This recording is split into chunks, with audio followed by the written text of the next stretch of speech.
দেশের পরবর্তী রাষ্ট্রপতি পদে বিএনপির প্রার্থী হিসেবে চূড়ান্ত করা হয়েছে দলের হেভিওয়েট নেতা ও স্থানীয় সরকার মন্ত্রী মির্জা ফখরুল ইসলাম আলমগীরকে। দলের চেয়ারম্যান ও প্রধানমন্ত্রী তারেক রহমানের সঙ্গে জ্যেষ্ঠ নেতাদের বৈঠকে এই সিদ্ধান্ত চূড়ান্ত হয়।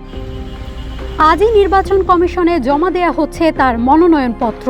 সংসদে বিএনপির 2/3 বেশি সংখ্যাগরিষ্ঠতা থাকায় মির্জা ফখরুলের দেশের 23তম রাষ্ট্রপতি হওয়া এক প্রকার নিশ্চিতই বলা চলে।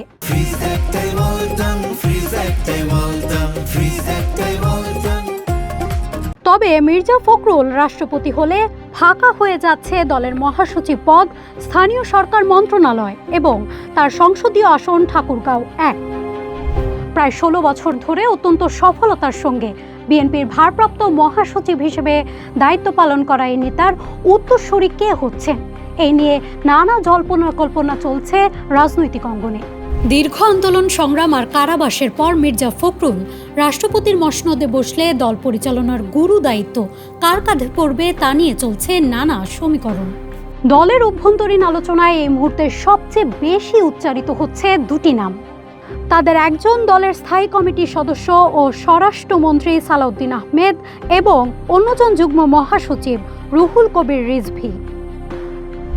দলীয় সূত্রে জানা গেছে জাতীয় কাউন্সিলের আগে কাউকে ভারপ্রাপ্ত মহাসচিবের দায়িত্ব দেয়া হতে পারে। মন্ত্রিসভায় না থাকায় এবং রাজপথের পরীক্ষিত নেতা হওয়ায় রুহুল কবির রিজভীকে ভারপ্রাপ্ত হিসেবে পাওয়ার সম্ভাবনার কথা বলছেন দায়িত্বশীল অনেকে। অন্যদিকে স্থানীয় সরকার মন্ত্রণালয়ে নতুন কে আসছেন তা নিয়ে ফায়সালা হবে খুব শীঘ্রই। সব মিলিয়ে রাজনীতির মাঠে নজর একটাই, মির্জা ফখরুল ইসলাম আলমগীরের উত্তরসূরি কে হবেন। নাজহাতুল তোয়া, দৈনিক মানবজমিন।